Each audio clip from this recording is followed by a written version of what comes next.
Webcasting as a technology is relatively new. However, its potential means it is growing in popularity in many areas of business, education and general day-to-day social communication. Webcasting allows the simulation of real-world face-to-face meetings with people.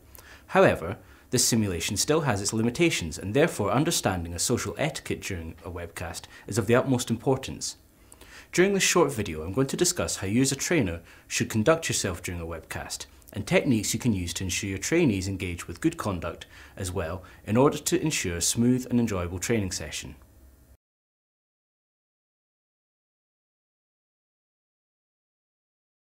When you're the main trainer of the webcast session, it's essential for you to be prepared so as the students enter the webcast with confidence. One main thing to remember is that your trainees may well not know each other, and if they don't, they may well never meet in person. This can lead to trainees not becoming engaged with the webcast training sessions as they don't feel comfortable with those they are working with. If possible, it's advisable to set up a physical meeting beforehand so that the trainees can gain an impression of each other. However, it's understandable due to the potential global nature of webcasting that a real-life meeting may be impossible. In this situation, it would be advisable to ask for photographs and short biographies of each main attendee so that those taking part establish a more personal environment. These can be delivered from social network sites or other such online bios trainees may already have set up. Now, if you're watching this video as a trainer, you will generally be the one setting up the webcast software.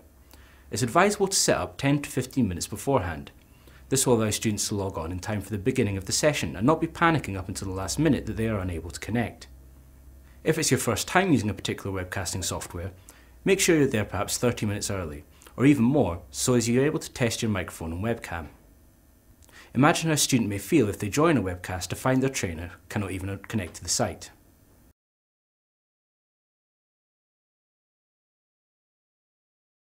When beginning a webcast, one of the first things which should take place is a round of introductions. It's not only polite, but will build trust in participants to hear who is present and hear their voice, however brief, before the beginning. As the trainer, you should introduce by name and title the participants who will be contributing to the webcast session, be it vocally, by submission of files, or visually by webcam. You should then give them a chance to introduce themselves and make their voices heard, identifying themselves on their webcam, either by saying hello or saying a short piece about themselves. Now beyond this, it's critical when beginning the webcast that you set out ground rules for standards of behaviour.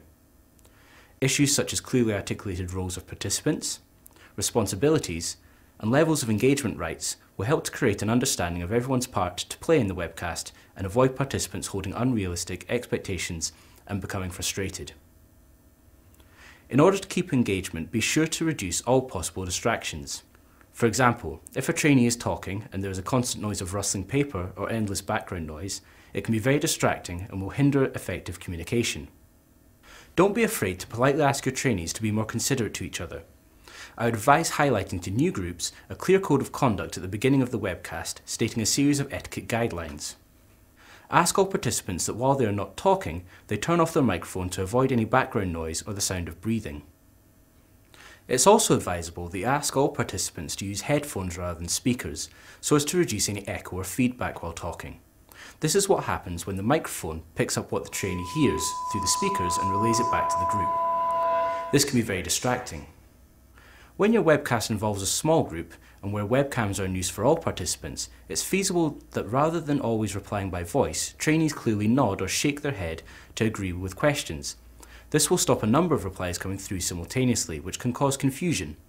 However, if this is to be stated as acceptable in the code of conduct, it should be requested that the framing of the participant's webcam is tighter than usual, so as the head movement is clearly visible.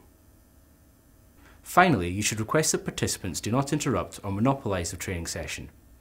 Although this is a basic rule of polite conduct in face-to-face training, it can be easy to forget in the webcasting environment due to the lack of visible body language, which would generally show agitation in the other trainees when an individual is overbearing on the session.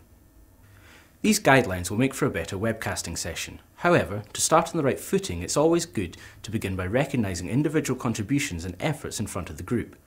Participants may very well be accommodating the webcast by being willing to work different hours to cover changes in time zones, or they may be working in different locations so as to have best access to the webcast, or even may just have made an extra effort in contributing to the webcast. Acknowledging this will set the webcast on a positive note, and which will be continued throughout the session.